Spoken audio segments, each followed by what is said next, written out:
Oliygohlardan birida ta'lim olayotgan bir qizning onasi hikoya qiladi. Qizim o'zi yaxshi ko'rgan sohadagi universitetda ta'lim oladi. Universitet bo'yicha eng a'lochi va faol talabalardan. Ammo shunga qaramay, oxirgi paytlarda juda o'zgarib qoldi.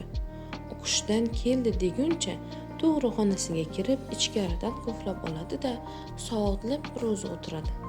Boshida dars tayyorlayotgandir, eshikni qulflagan bo'lsa hech kim xalaqit bermasligi uchundir deb o'yladim. Ammo kechki ovqat paytida yig'idan ko'zlari qizarib, shishib ketgan ko'yi chiqib keladi.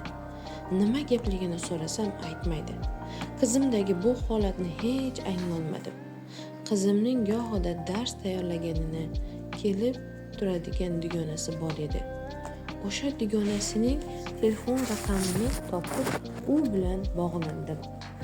Avvaliga u gapni rosa u yoqdan bu yoqqa olib qochib, sir boy bergisi kelmadi. Men esa aytmaganiga qo'ymadim. Oxiri yorildi. Aytishicha, qizim guruhda birga o'qiydigan yigit bilan bir-birini yaxshi ko'rishgan ekan.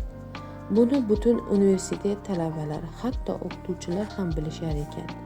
Lekin 2 hafta avval o'sha yigit boshqa qizga uylanibdi. Qizim shu sabab ish etini yeb yurgan ekan.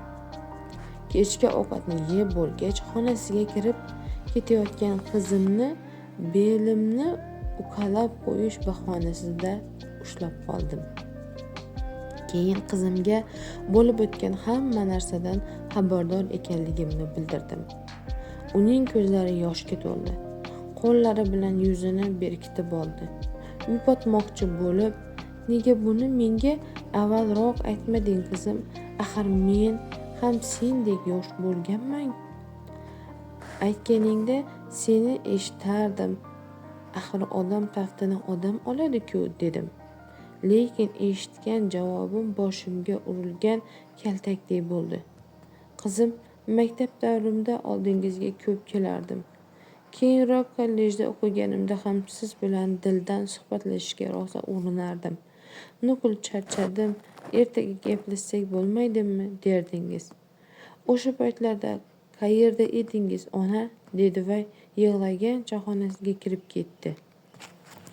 Men nima deyishimni ham, nima qilishimni ham bilmay qoldim. Boshimga qattiq og'riq turgandek bo'ldi. Qizim to'g'ri gapirgandi. Har qancha eslashga harakat qilsam-da, qizim bilan qachon dildan dugonalar kabi dardlashganimizni eslolmadim. Ish debman, ro'zg'or debman, qarindosh urug' bordi keldi debman-u, qizim bilan oramiz uzoqlashayotganini, oramizdagi ola bola ko'prigi qulayotganini sezmay qolibman. Agar bu narsani avvalroq his qilganimda, qizimning ichki kechinmalaridan vaqtida xabardor bo'lganimda, unga to'g'ri maslahat berarmidim. U bechora ham bekorga shuncha g'am chekib o'tirmasmidi? Afsus. Qancha o'tirganimga bilmayman. Uzoq o'yladim. Hali ham kech emas. Endi shu ko'prikni qayta tiklashim shart. Bu mening onalik burchim. Asta-sekinlik bilan qizimning ko'ngliga yo'l topishga harakat qildim. Har kuni kechki ovqatdan so'ng u bilan suhbatlashadigan bo'ldik. Boshida tortinibroq turdi, lekin oradan bir necha oy o'tgach, qizim bilan yaxshigina suhbatdosh bo'lib oldik. Haligi yigit bilan bog'liq xotiralari ham unutilib ketdi. Qizim yana avvalgi quvnoq va faol holiga qaytdi.